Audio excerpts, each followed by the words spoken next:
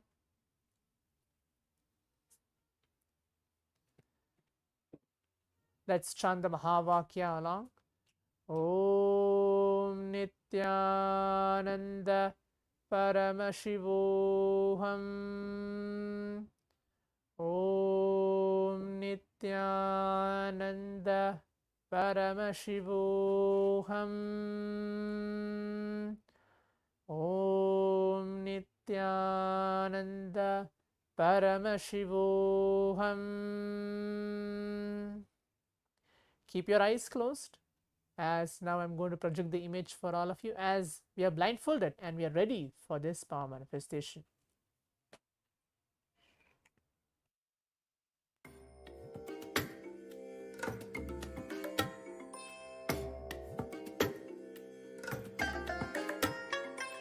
I bless you all. Let you all open all your three eyes and manifest the powers of Mahasada Om Nithyananda Paramashivoham. Om Nithyananda Paramashivoham. Om Nithyananda Paramashivoham.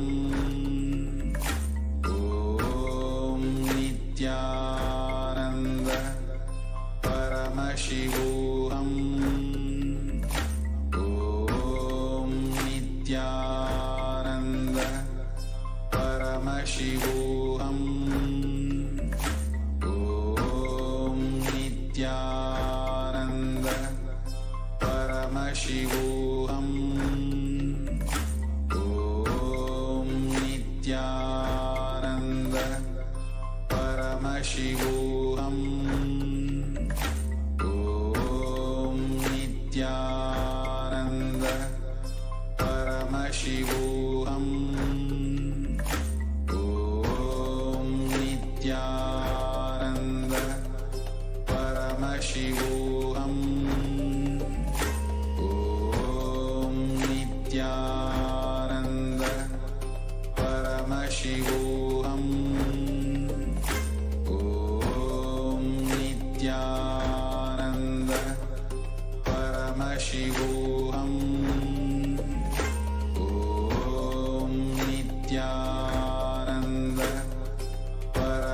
Paramashivoham.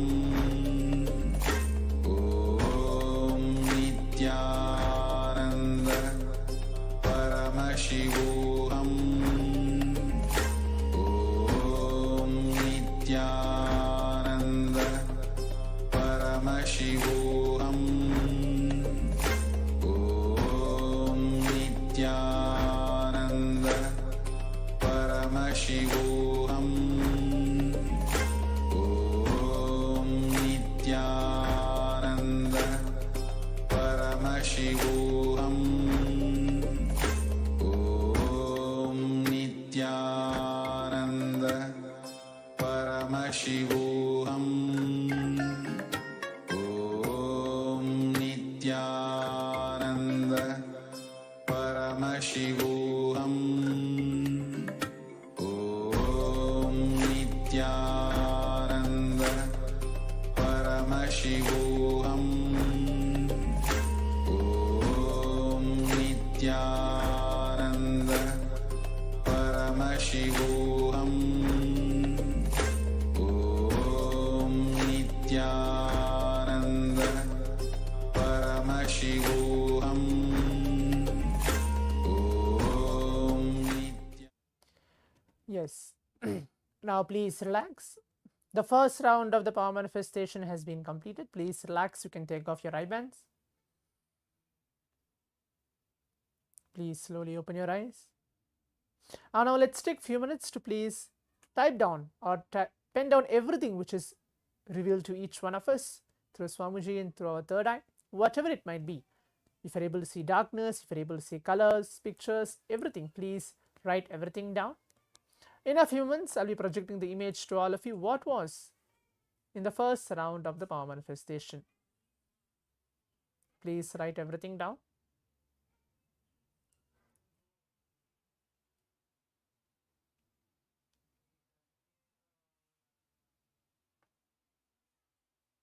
Make sure you write everything in detail.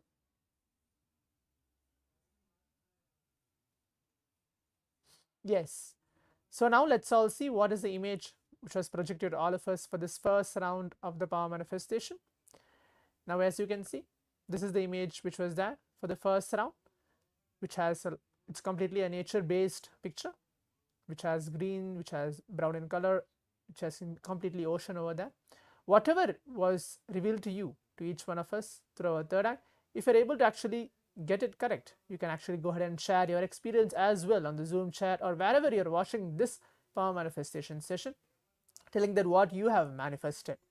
If you have not manifested to your accuracy, that you feel that yes, I have not manifested, I might be able to get more better, we have one more round as well for this round of power manifestation. Now let's enter to the second round of the power manifestation. Please keep your eyes closed. Please put on your eye bands.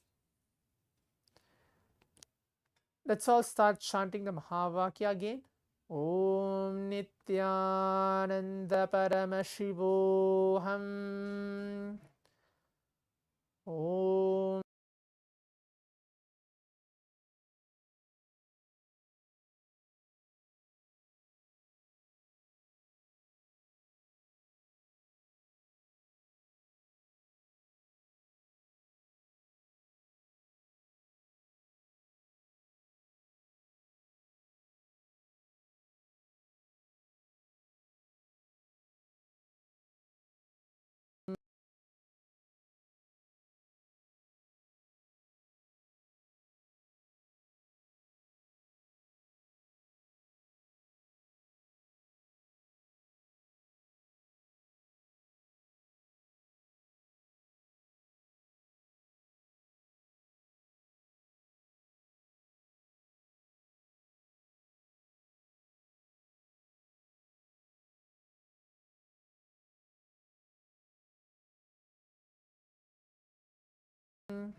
Paramashivoham.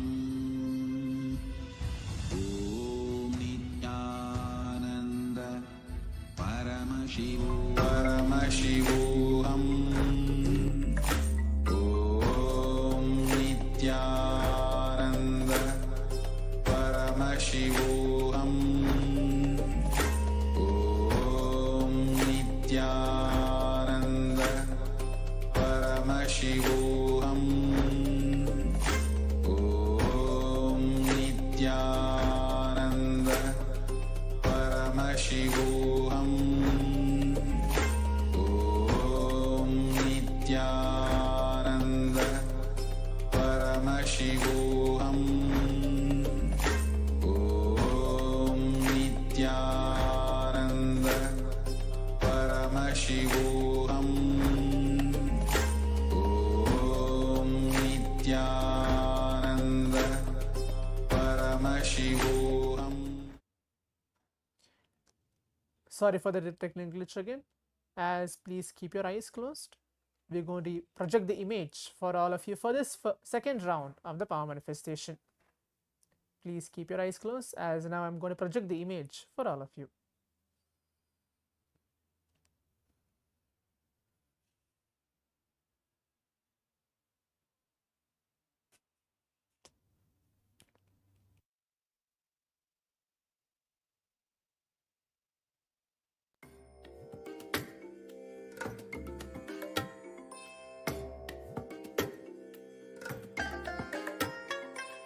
I bless you all. Let you all open all your three eyes and manifest the powers of Mahasada Om Nithyananda Paramashivoham. Om Nithyananda Paramashivoham. Om Nithyananda Paramashivoham. Om Nithyananda. Yes, now please relax and please open your eyes as the second round of the power manifestation has been completed.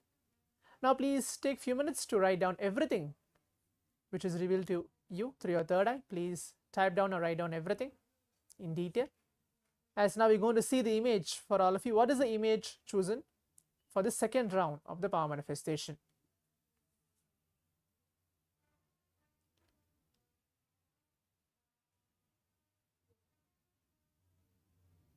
Yes, now you can see this is the image which was there.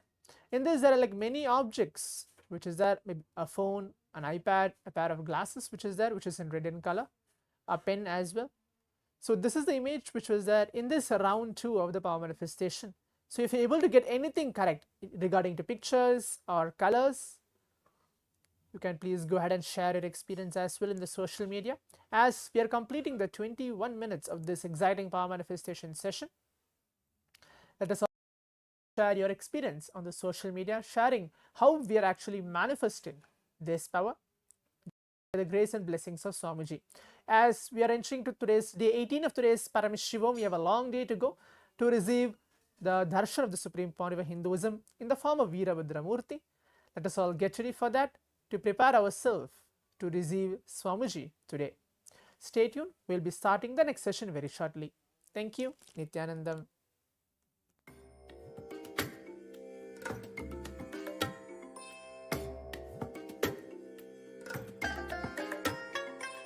I bless you all. Let you all open all your three eyes and manifest the powers of Mahasada Om Nithyananda Paramashivoham. Om Nithyananda Paramashivoham. Om Nithyananda Paramashivoham. Om Nithyananda Paramashivoham.